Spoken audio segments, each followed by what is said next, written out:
সম্মানিত মাছ চাষি বন্ধুরা, আশা করি সবাই ভালো আছেন। তো সেই প্রত্যাশায় আজকে আবারও আপনাদের সামনে নতুন আরও একটি ভিডিও নিয়ে আসলাম। তো আজকের ভিডিওটি হচ্ছে অরিজিনাল দেশি ট্যাংরা মাছের পোনা। তো ভিউয়ার্স, আপনারা যারা মাছ চাষ করছেন, বিশেষ করে ক্যাটফিশ জাতীয় মাছ, তো তাদের মধ্যে অন্যতম হচ্ছে এই ট্যাংরা মাছের পোনা। এবং এই ট্যাংরা মাছের পোনা কোন পদ্ধতিতে চাষ করলে আপনি খুব সহজভাবে লাভবান হতে পারবেন, তো সেই বিষয়গুলো আজকের ভিডিওটি তুলে ধরা হবে। মাছ চাষ করার মূল মন্ত্রই হচ্ছে লাভবান হওয়ার, সঠিক পদ্ধতিতে মাছ চাষ করা বা সঠিক আয়তন অনুযায়ী বা সঠিক ঘনত্বে মাছের পোনা মজুত করা। একটা পুকুরে মাছ চাষ করতে হলে অবশ্যই আপনাকে পুকুরটাকে খুব সুন্দরভাবে প্রস্তুত করে নিতে হবে মাছ চাষ করার জন্য।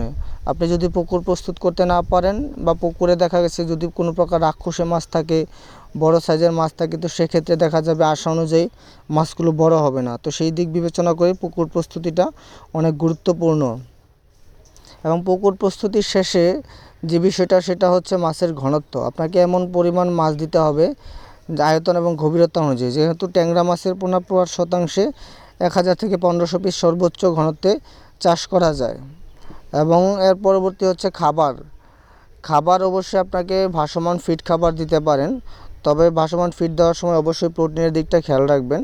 আপনার 30 থেকে 35% প্রোটিন হলে সবচেয়ে ভালো হয়। যদি 40% প্রোটিন সমৃদ্ধ খাবার দিতে পারেন, সেক্ষেত্রে কোনো কথাই নেই। তো এই অনুযায়ী যদি আপনারা 5 থেকে 6 মাস চাষ করেন, প্রত্যেক দিন 2 বেলা খাবার দিই, তো আশা করব দেশি ট্যাংরা মাছ দেখা যায় 5-6 মাস চাষ করার পর 30টা থেকে 35টা কেজি আসবে, যার বর্তমান বাজার মূল্য বেশ ভালো। তো অনেকে এই বিষয়গুলো সম্পর্কে জানেন না, তো না জেনে মাছ চাষ করে থাকে। পরবর্তীতে দেখা যায় মাছ আশা অনুযায়ী বড় হয় না, 80 পিস বা 100 পিসে কেজিতে থাকে। তো ভিউয়ার্স, আপনারা যারা এই সঠিক বা ভালো মানের মাছের পোনা সংগ্রহ করতে না পারার কারণে মাছ চাষ করে লাভবান হতে পারছেন না, তো তারা অবশ্যই আমাদের সাথে যোগাযোগ করবেন। আপনি কোন পদ্ধতিতে মাছ চাষ করলে লাভবান হবেন, এই বিষয়গুলো সম্পর্কে আমাদের কাছ থেকে ধারণা পেতে পারেন। এবং আমরা পাইকারি এবং খুচরাভাবে সারা বাংলাদেশে এই মাছের পোনাগুলো বিক্রয় করে থাকি।